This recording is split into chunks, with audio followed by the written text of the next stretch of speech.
we're here, we're so close, and Hashem has chosen us, and we see such dramatic change and transition, and yet we may not make it to the finish line. I'm a little older than you. When I say V'sechazen einenu, I literally ask Hashem, will my eyes see Yerushalayim and Beis Hamikdash? And they may not.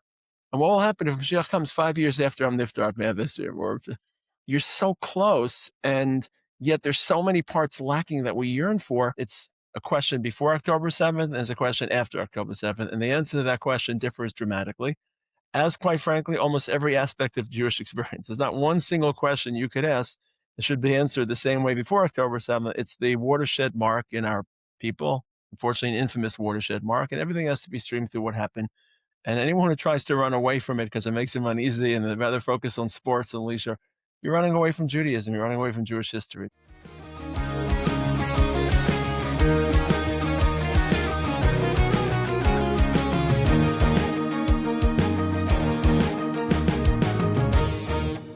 Shalom Aleichem, and welcome to Shtark Tank. Shtark Tank is a podcast about the challenges and opportunities of being a mentor in the workforce. As we approach Tisha B'Av, we are joined by Rav Moshe Taragin, who's someone who I look up to and always look towards for direction and understanding our current moment in the broader scope of Jewish history from a Torah-based lens. So Rav Taragin, welcome back to Shtark Tank for another episode. Thank you so much. Thank you, Yaakov. It should be our last Tisha B'Av. Maybe we'll avoid it this year as well. Amen. So before we get started, first of all, two brief notes. First of all, really appreciate everyone who has given me feedback and left comments and reviews on the podcast. It really gives me a lot of chizuk, a lot of strength. So thank you so much, and definitely feel free to continue to leave those comments and leave those reviews.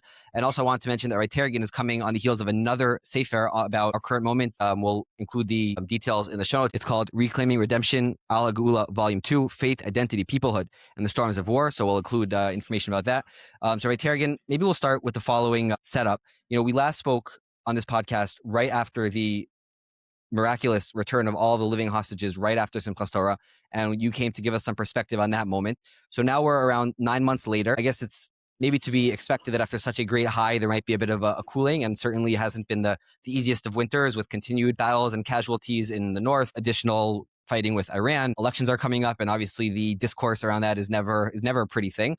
So maybe you could start with giving us a little bit of a glimpse as to how you sort of think about our current moment, where we are right now as we approach Tisha B'Av, in light of the events of those last sort of 9 months. Well, first of all, thank you for helping people through this and helping them navigate the spiritual labyrinth and the spiritual maze, because it is important for people on both sides of the ocean to try to connect to the ideas, to the deeper spiritual moments that we're living through. Sometimes we default to politics and to military calculus, who won the war, who didn't win the war. I think that Geulah is a very delicate balance between activism, confidence, gratitude, but also recognition that it won't all happen as quickly and as neatly as we expect. So if you take a far right version, such as the Satmar version, we're not meant to activate or enable or facilitate. We're just meant to wait in place, and any violation or any shift into even partial activism is a cardinal sin, one that creates grave consequences. The other hand, you have people who deeply believe that Hashem Kadosh Baruch Hu wants us to be participants in this final Geulah and wants us to be empowered to be part of it. And sometimes being part of the process and being privileged to so many successes. And thank God, Baruch Hashem, the state of Israel, our people, the people in Israel, have been privileged to such an arc of success, ARC, across so many fields, militarily, economically, and socially, of course, religiously, spiritually. And sometimes we get a little bit overconfident, and we feel as if it's all going to happen in the 6 hours that happened the night of Yitzias Mitzrayim.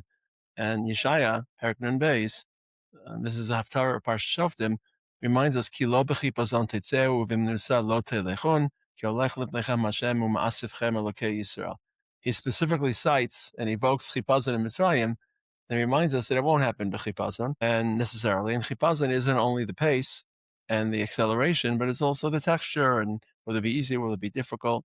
So I think that October 7th, the last couple in its way, the last 9 months, as you said, in their way, have reminded us that as much as we feel we've been zocha to nisim, the types of which I don't think we've seen since the days of Tanakh, the types of nisim in Eretz Yisrael, but those nisim come with a lot of clouds and a lot of uncertainty and a lot of frustration.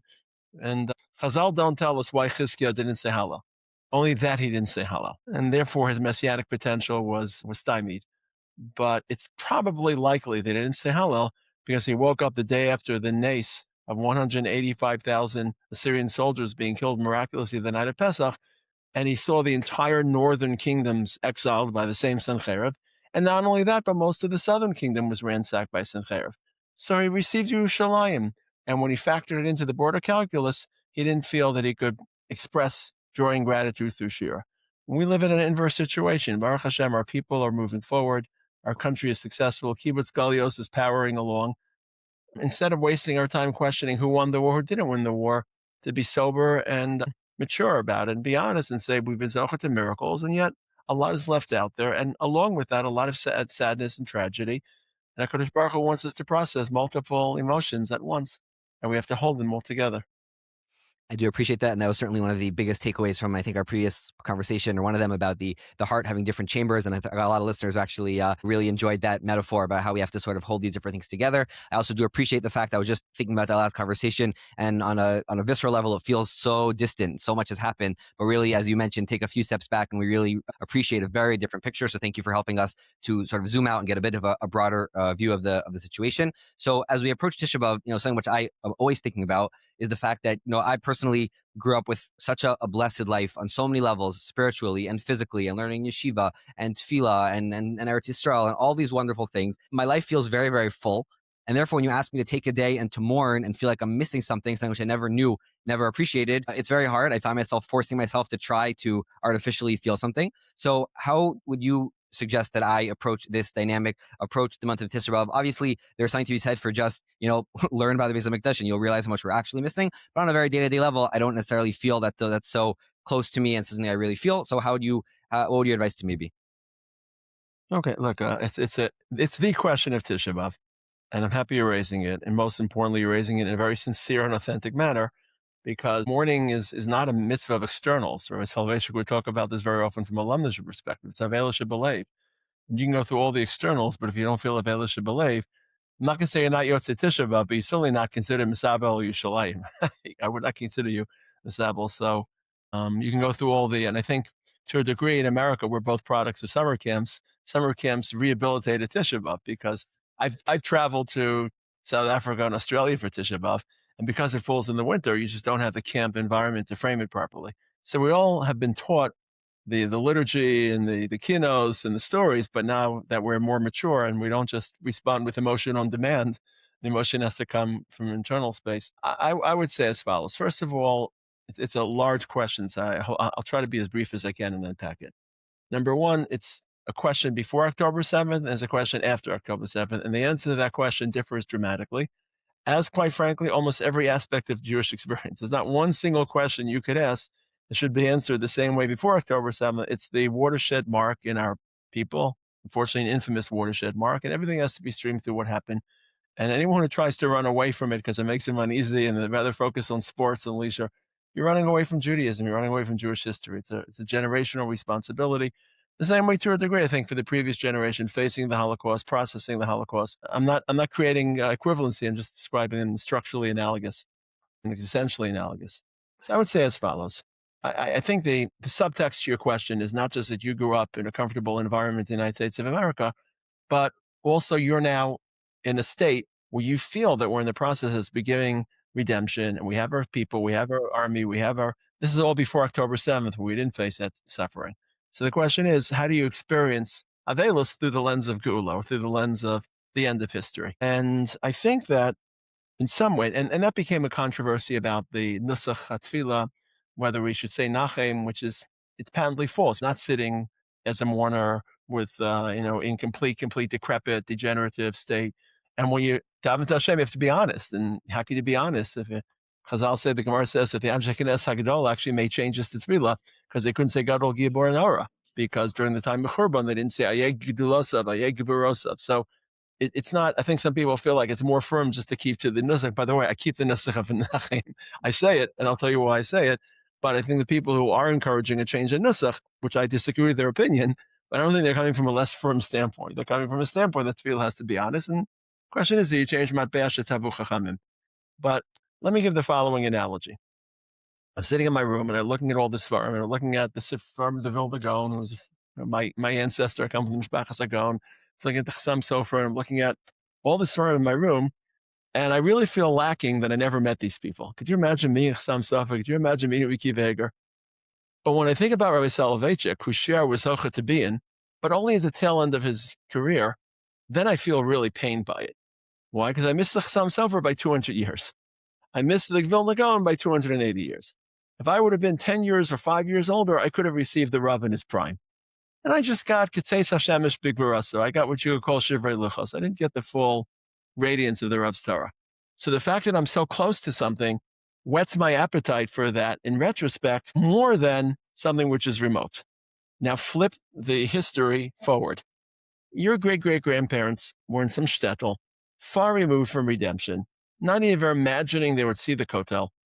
Every Tisha B'Av night, someone pulled out a little yellowed paper, someone that had been to Palestine and sketched the color of the kotel that was passed around that night. And for them, it was just some theoretical, hypothetical dream. We're here, we're so close, and Hashem has chosen us, and we see such dramatic change and transition, and yet we may not make it to the finish line. I'm a little older than you. When I say V'sechazen Einenu, I literally ask Hashem, will my eyes see Yerushalayim and Beis Hamikdash? And they may not. And what will happen if Mashiach comes 5 years after I'm niftar this year? Or you're so close, and yet there's so many parts lacking that we yearn for. So I'm not sure that the decibel level and the tone has to be the same crying and mourning before, but still yearning and desiring and coveting. I think there's a full range of emotions between screeching and shrieking and celebrating a wedding. And it's not binary. And to find yearning, loss, wistfulness, desire, that's also part of Tisha B'Av. It doesn't have to be the crying and the screaming, Al Elani Bochia. It could just be, I was placed in a situation which I was so close, and I may not be someone that's Roa Pnei Mashiach. I may have to be part of Chias HaMesim and not Roa Pnei Mashiach. So that's, I think, one place to go to. I think the second place to go to is to view Tisha B'Av as a journey through Jewish history, as a day to connect with Jewish history, not just living in Tafshin Pei Vav and where you are and what your state of mind is, and you were part of Geulah, part of comfortable upbringing in New York metro area. But what we're going through now was derailed by 3,300 years. It should have happened much easier and much sooner when we left Mitzrayim. The original plan was for history to end in 2448. We're 11 days away from Eretz Yisrael, at Har Sinai. We march into Eretz Yisrael, supernaturally defeat the kingdoms, and we build Mashiach. And everything that's happened to the last 2,000 years, certainly 3,300 years in a broader sense, has been one long historical detour. And it's been a detour paved with blood and paved with suffering and paved with sadness. And just to think about all those Yidden who had to go through so much suffering and so much hardship, and it could have been avoided. It didn't have to occur this way. Geulah was not built in, wasn't woven into a preconditioned aspect of Jewish history. And just to feel sad for them, to, even if you're not in a pogrom, Baruch Hashem, and you're not suffering the Holocaust, and you're not being expelled from your home, but that doesn't exempt you from identifying with people who did live through those experiences and who stood tall and faithful and enabled us to return to Eretz Yisrael, because Reishis Michas Geulah did not begin in 1948. It's an aggregate of all the zechuyos and all the courage and all the defiance throughout the generations. So the least we owe them is to take one day and imagine, put ourselves in their place. But if it's also a day of Jewish history, then it's also a day to be honest as to which historical moment you stay in. And I go back a lot on Tisha B'Av to Rabbi Akiva.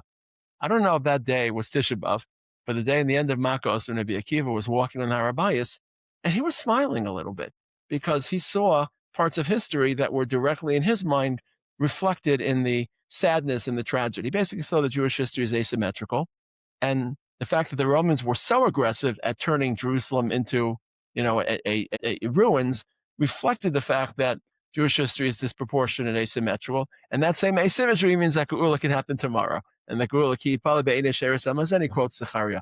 So Rabbi Akiva allowed himself to smile on Tisha B'Av, and I think that if we're honest and we're living through Jewish history and we're suffering, then we also have to be able to smile, not be joyful, but at least recognize. I don't think that Geulah, in today's context, and ideas of Geulah are that contradictory to Tisha B'Av. Certainly for the first part of Tisha B'Av, till the Avelis is Yoredes and is Misma'etes, I wouldn't think about Geulah. But let's say someone says, towards the end of Tisha B'Av, they want to read a little bit about the triumph of the state of Israel, the triumph of the Jewish people, the triumph after whatever triumph they feel.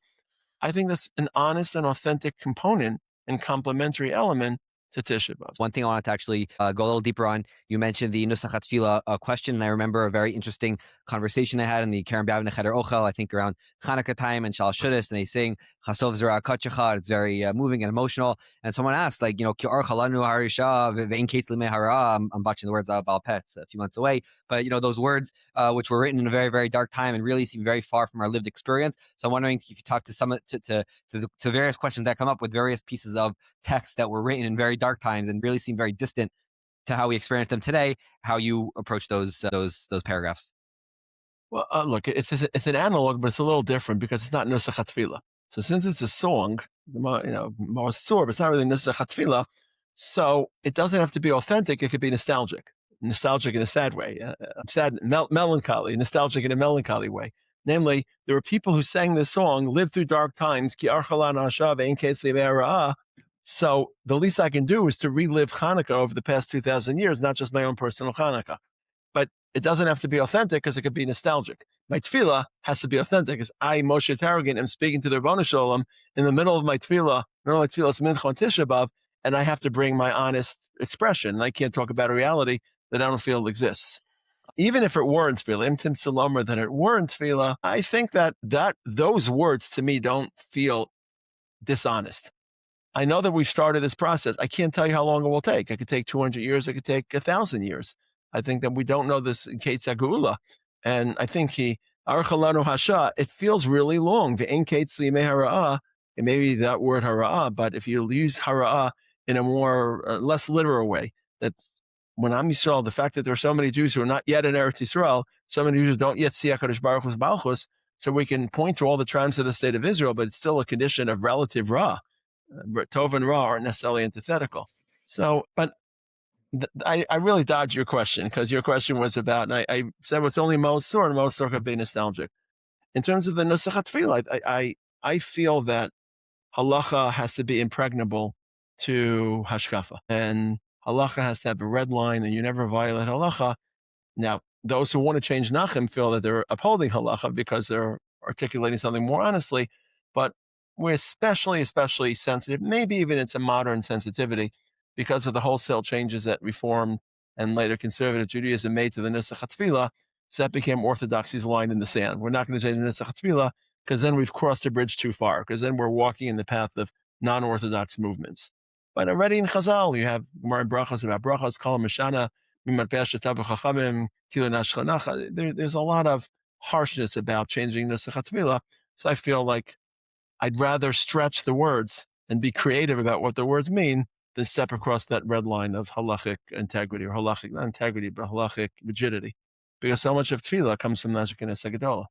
Let's focus on the current moment after October 7th, and there are a number of things we could talk about, but maybe I'll pick up on one thing which you alluded to a little bit in the previous answer, which is that certainly for certain people at certain moments on October 7th, on that awful day, there was this sense of maybe this is it, maybe this process of Geulah is about to go back very, very significantly, as far as a certain sense of Churban, very real Churban, but maybe even a broader Churban was on the horizon for some people.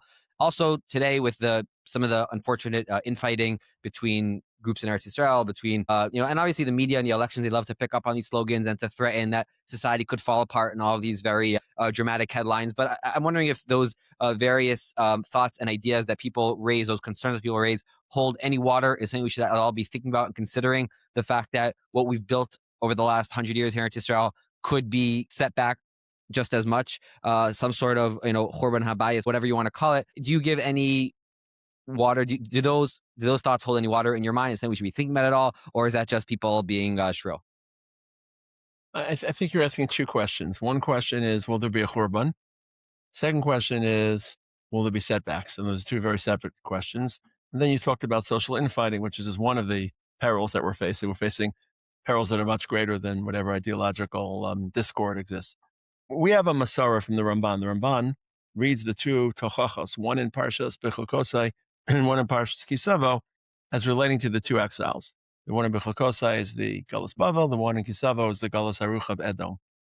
And he makes a very strong point, actually disagrees, but this is a Shittas Ramban. And it's been accepted by our Masara. When we read the two Parshios, we try to find hints and clues. And it's a very compelling point. He has like 10 or 12 rayas that there's distribution is historical, not just literary.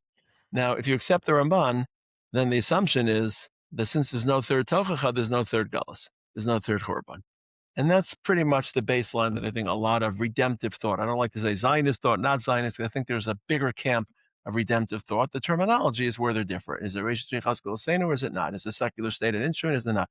But I think if you ask most people, have we experienced a shift in history? Is the state of Israel and the return of Jews to Israel going to be part of the final messianic narrative? I think most people would sign up for that. And if you just discard some of the ideologically aggressive statements, which I may believe in, I think most people would agree that we're in a redemptive process. So I think that's a baseline, that we're here to stay, and that the facts that we placed on the ground, the fact that 8 million Jews will be, God forbid, chas v'shalom, forced to leave Eretz Yisrael, chas v'shalom, that would be a churban. That would be a churban like the Churban Beis Hamikdash, and that can't happen. So no matter what happens, we have to hold on to that faith and hold on to that emunah. Now, will there be setbacks? Yes, and I mean, hope not, but there can be. And will those setbacks be severe? They can be. I don't like to speak in sensationalist terms, but I don't think that we can just assume that since we're in Eretz Yisrael, we won't be attacked by a nuclear bomb from Iran. As Hashem, we daven, we hope, and we trust HaKadosh Baruch Hu. But I think setbacks were built into Geulah, not as a necessity, but as a hypothetical, as a scenario. There were setbacks before in previous Geulahs. We all know about Ezra and Nehemiah, some of the setbacks they experienced. So I don't think Moshe Rabbeinu, and the Chazal tells us that he fled Mitzrayim after he failed to convince Paro, and he had to run away for 5 or 6 months. So I think there's confidence in the broader conclusion, the broader narrative, but I don't think that should breed overconfidence that there won't be any setbacks, whether military or social or otherwise. So we talk about the Achdut component, the internal divisions component. So one of the setbacks that some people warn about, and again, I think some people are being shrill and just being sensationalist, but they do talk about the possibility that people will want to leave. Certain segments will feel like they're not welcome here, or they don't identify. It was in the debate over the judicial overhaul going back a few lifetimes ago. Only 3 years that people felt or were claiming that people are going to leave. And there's always been talk about Israelis who don't feel that Israel's matches up to what they believe in. They're going to leave en masse. So it's something which I've heard before many times over my short life. So I'm wondering, both generally in terms of the lessons from the Churban as far as Achdut goes and how we should be thinking about that, and specifically about keeping everyone here and making sure that we don't end up losing part of the nation, even a small part, that would certainly be tragic. Again, I want to split the questions. Maybe we won't get to part 2 because part 1 is so important. And look, the cliche, as we learned from the Second Beis Hamikdash, that sinas chinim is corrosive and we have to avoid it. Like every cliche, it comes and it goes, and you need more substance to make it meaningful. Unfortunately, Achdut has become a slogan, and it's great for concerts, and it's great for summer camp programs, and it's great for loud, flashy advertisements and articles. But if you don't try to define it, you don't try to highlight its pitfall, like you have to drill under the hood. I feel the same thing is happening with Churban Beis Hamikdash. Everyone just pays lip service, sinas, we have to avoid it, and it doesn't stick. I think there are many, many lessons if you drill under the hood of the Second Beis Hamikdash. I think, for example, instead of digging down into all the groups, but there was a clear division between the zealots and the moderates. And you see that a lot with the Yochanan ben Zakkai. And the Sicarii, if people know what I'm referring to, they were probably one of the groups that were best known as zealots, worst known as zealots. And they took very, very self-destructive actions to burn silos and to execute. They literally assassinated Jews who they believed were colluding with the Romans. And I believe that these zealots were filled with redemptive zeal and redemptive hope and redemptive imagination. And I think that in Israel today, we're getting not close to that. I was going to assassinate other people, but there certainly are those people who tilt towards zealotry, and zealotry sometimes can be reckless and irresponsible and take actions that don't consider a broader, moderate people, or typically older, typically more seasoned, typically see the bigger picture. And zealotry is now expressing itself in populist politicians and politicians who don't necessarily provide real pragmatic solutions, but just foment public opinion. I think that's one thing to look at, the danger of zealotry and the need to moderate it. I think the Second Beis Hamikdash has a lot to teach us about the relationship between people in Eretz Yisrael and people in Chutz La'aretz. That people don't realize that the majority of Am Yisrael lived in Chutz La'aretz during the Second Beis Hamikdash. The overwhelming majority, I don't just mean the majority by hairbreadth, the overwhelming majority lived in Alexandria, lived in Persia since Mordechai and Esther. And you ask yourself, where were they during the Roman occupation, the Roman conquest? And we don't really have much documentation of military support. We have slight documentation. They tried to get rally forces, but not. So I think it's supremely important for us to maintain the integrity and the relationship between Jews and Chutz La'aretz, which is not hard for Jews in Teaneck. It's not hard to keep them in tow, but it's harder for Jews whose political and ideological positions sometimes clash with the position of the state of Israel. And not only that, how do we create an Orthodox hegemony here? We want the Rabbanut to be basically Orthodox, but most of the Jews in Chutz La'aretz are not Orthodox. I mean, there was just some survey announced yesterday that more Jews in America support Mamdani than support Netanyahu. And that's a very, very frightening, not for the political connotations, but for the cultural connotations of where so many Yidden fall. So I think that worrying about people in Chutz La'aretz, I think sometimes Israelis are a little too callous and a little too indifferent to the support we need to maintain with Kehilos Am Yisrael, not just Kehilos of B'nai Torah and Orthodox people. I think Jews basically invited Romans into the political fray, and they had too much confidence in Rome. If you go back, pretty much the Jews were jostling amongst themselves as to who would be the successor of the Maccabean monarchy. And basically a fight erupted between two brothers. There was Aristobulus and Hyrcanus, the second, each of them. And at some point, they each invited Pompey, the Roman emperor, to come and support their side. And Pompey came in and said, you know what, I'm not going to support either side. I'm going to conquer Yerushalayim. So in 63 BCE, Yerushalayim was conquered by Pompey, and then Israel became a client state. So I think that people are starting to realize that as much as we admire Donald Trump and we admire all of his efforts, Enon Milvado, and to be too reliant and too dependent and too celebratory. Some of the scenes I saw about people celebrating Donald Trump and some of the statements they made, just historically myopic. You don't realize it. And we've realized how fickle Donald Trump is. This is not an anti-Donald Trump statement. It's just to realize that just be careful what you wish for. I think that has a lot to teach us about Das Torah. I'm someone that doesn't see Das Torah as part of our Masorah. Again, just to be clear, we follow Gedolim and people of Talmidei Chachamim level when it comes to halacha, when it comes to moral guidance. Obviously, we don't follow them in absolute terms because moral issues are contextual. But when it comes to politics or health or real estate or marriage, we trust ourselves, experts, depending upon the field.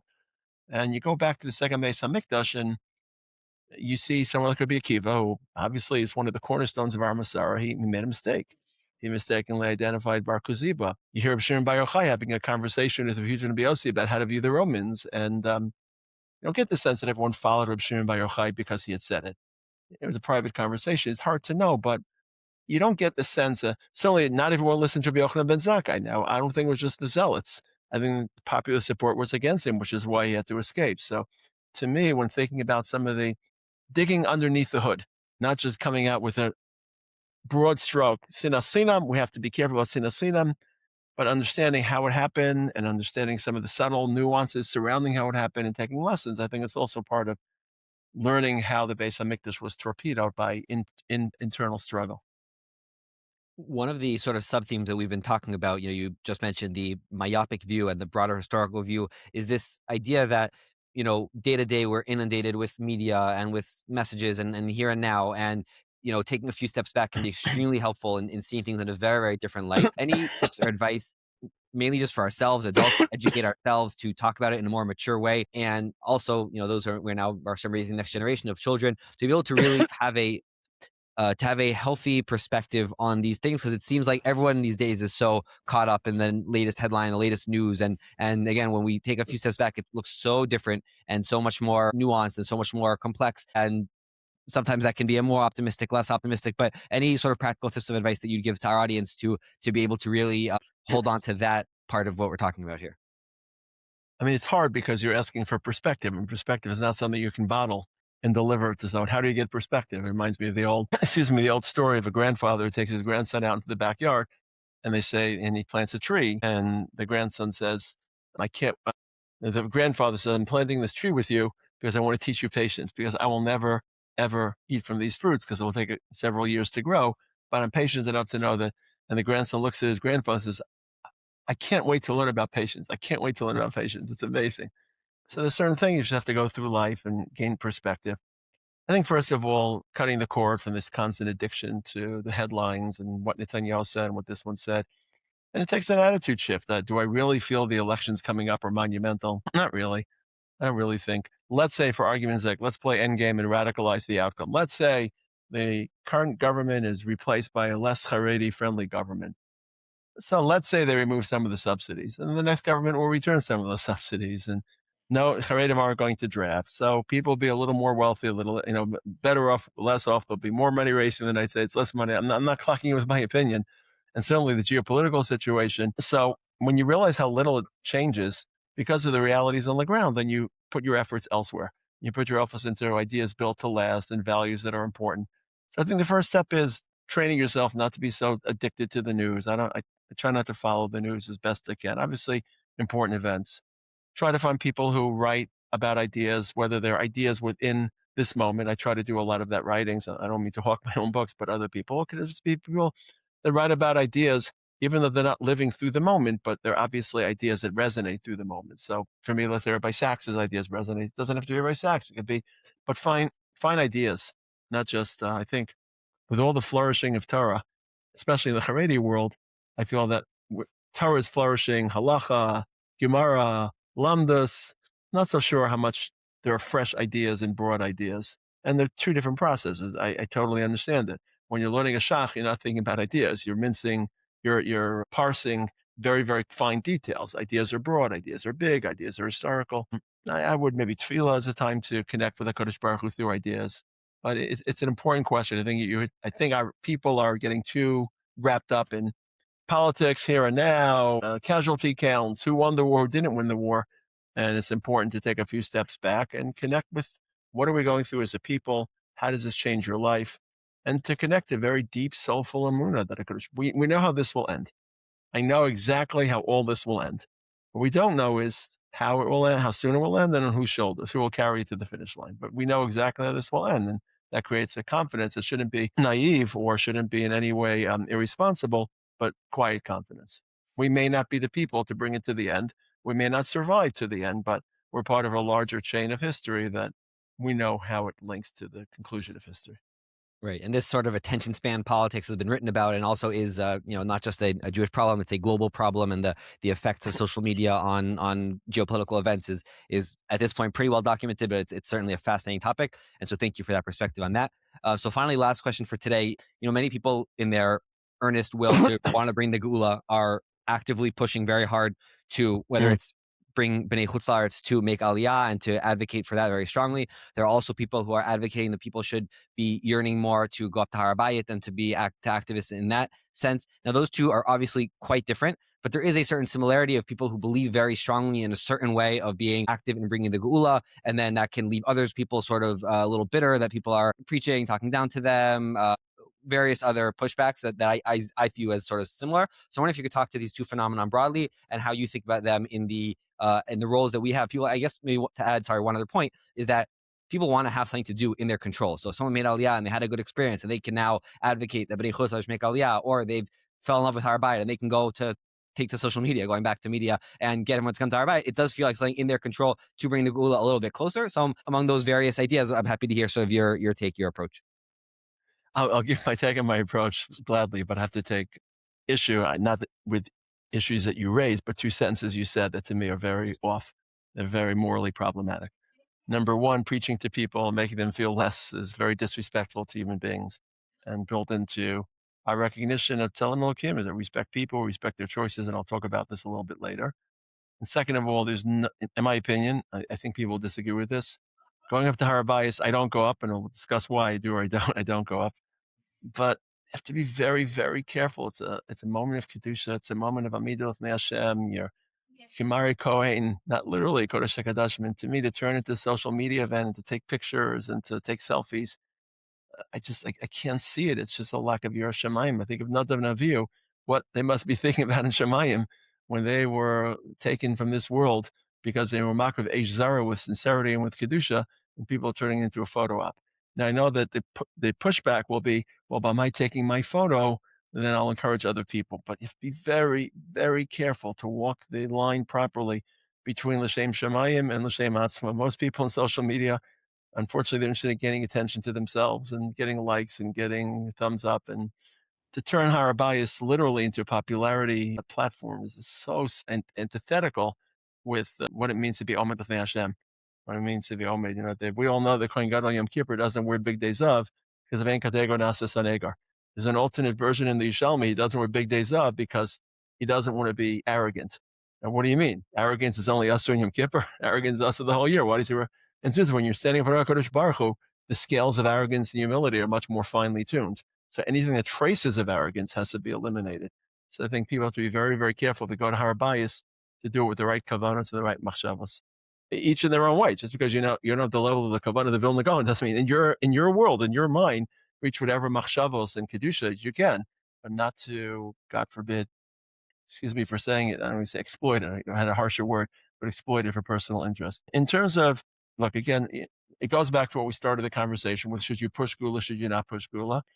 I think one of the legacies that I received from my Rosh Hashiva across the board was we should be activists, but it should be grounded, moderate, based on the pasuk in Shir Hashirim, Mishpati Eschem Benos Yishalayim, Im Te'iru, Im Ta'aru, which Satan sees as an Isser to violate the four Shavuos. And we see as just a warning to know that there's a way to advance, there's a way to facilitate, there's a way to catalyze, but not to take the whole process and to assume it's going to happen immediately and to feel like if it doesn't, there's something flawed in the process. In terms of the two poles that you mentioned, I would say as follows. Collectively, Kibbutz Galios is one of the Simanei HaGeulah. We say it, Bone Yushalayim Hashem, Nidche Yisrael Yechanes. Univitzaseinu Kanes Me'aretz Yisrael. And Baruch Hashem, now you and I are speaking. Maybe this wasn't true 9 months ago when we spoke, but right now the majority of Am Yisrael lives in Eretz Yisrael. So that's a very affirming sign that we're in the process of a long, whatever Geulah means, but it's a long-standing, a long evolving process. Which is the Am Yisrael coming back, and it's something that should be supported. We should invest in it massively. I'm proud that my brother-in-laws are by fast. They've found the Nefesh B'Nefesh. So Baruch Hashem, he's a tzaddik who's for bringing back tens of thousands of Yidden. On a personal level, I think that every Yid has to desire to live in Israel, but life is complex, and everyone's living in very, very tangled webs of responsibilities and limitations. Responsibilities to parents, responsibility to family, responsibility to community, and limitations. It's honest for a person to say, I don't think I'll make it in Israel. My constitution isn't built for it. It's hard to live in Israel. That's a person can say, I won't have enough parnas in Eretz Yisrael. And I think that one of the lessons that Rav Lichtenstein taught me, there's a famous story, I've written about it recently, that Peres came to visit the yeshiva, Shimon Peres, in 1978. And he asked Rav Lichtenstein, what's the political credo of the yeshiva? And I'm sure he was expecting right, left, give back Sinai, don't give back Sinai, the issue of the day. And Rav Aaron totally missed the boat because he wasn't thinking in those terms. There's a whole what's what I'm looking for is a whole genre of stories where Rav Aaron is so pure and so noble, he doesn't understand the question. He thinks you're asking a higher question than a lower question. So he feels that, so he says, I want to train my Talmid in the following 3 ideas. Number 1, even though you're engaged in the base matters, you should be immersed in the outside world and worry about it. Number 2, you can disagree with people, but still respect them. Number 3, realize the complexity of the human condition. You don't have a monopoly on the truth. I imagine Paris walked away baffled. Does that mean you're voting for me or not voting for me or whatever election? It was 1978. So I think that appreciating that life is complex, that human beings are complex, and that basically they're sincere. I would like every single Jew walking this earth to wish that if they only had a magic wand in their hand and they could abracadabra themselves to Israel, they would. Problem is no one has that magic wand. And therefore, it's not easy for everyone to make Aliyah. And people can live meaningful lives, committed to Israel, committed to the future of Israel. And they don't have the schus to, just like you and I have the schus to not serve in the army anymore, but to serve in the army. And it's a schus that comes with a price. And we all pay the price, but we have to remind ourselves again and again, we have that schus, we have that mitzvah. And even though it's hard for us and it takes sacrifice, schar mitzvah, the front saragra, and not every mitzvah is going to be easy. Today, mitzvahs become so easy. Kashrus is so easy. Shabbos is so easy. This is a mitzvah, whether it's Eretz Yisrael or serving the army, that's very, very difficult. And instead of complaining about the price we pay, and instead of feeling arrogant or condescending to people that don't pay that price, whether it's serving in the army or living in Eretz Yisrael, to appreciate, we don't want to have charat on our mitzvah. If a person has charat on the mitzvah, chas Hashem, to lose his char mitzvah. Easier said than done. But instead of preaching to people who, for whatever reason, can't or don't make the decision, it's just to feel inner pride. It doesn't have to express itself, to feel inner contentment, inner pride that you're zocher to the mitzvah. So I don't think that pushing Aliyah in people's face, and certainly in a disrespectful and pugnacious way, is healthy. I think that creating a world in which every Yid believes that they belong in Eretz Yisrael, that's the goal that we should hit. We should try to aspire to that world which every Yid believes that under ideal conditions live in Eretz Yisrael, but there are meaningful lives outside of Eretz Yisrael. In terms of Har Habayit, it's a completely different question because there's a Shashkares, if you don't believe that it's been mapped properly. Generally, with lesser severe averos, we're more machmer, right? Just think about Pesach. Pesach is also Shashkares. Think about how many siagim and chumros and gzeros we have surrounding Pesach. Those that go feel that they have fair enough confidence that they know where to go and not to go. And if you ask me, if you put a gun to my head, I would probably agree that the mapping is correct and you could go up without getting close. Then it's also an internal question, like I said before. Part of our relationship with the Kodesh Baruch Hu is not just running towards the Rebbeinu Shalom, but also maintaining sanctity and transcendence of a makom that it may not yet be invited back to. And I don't have paradum, and I don't have Beis Hamikdash, and I don't have tahara in the purest sense.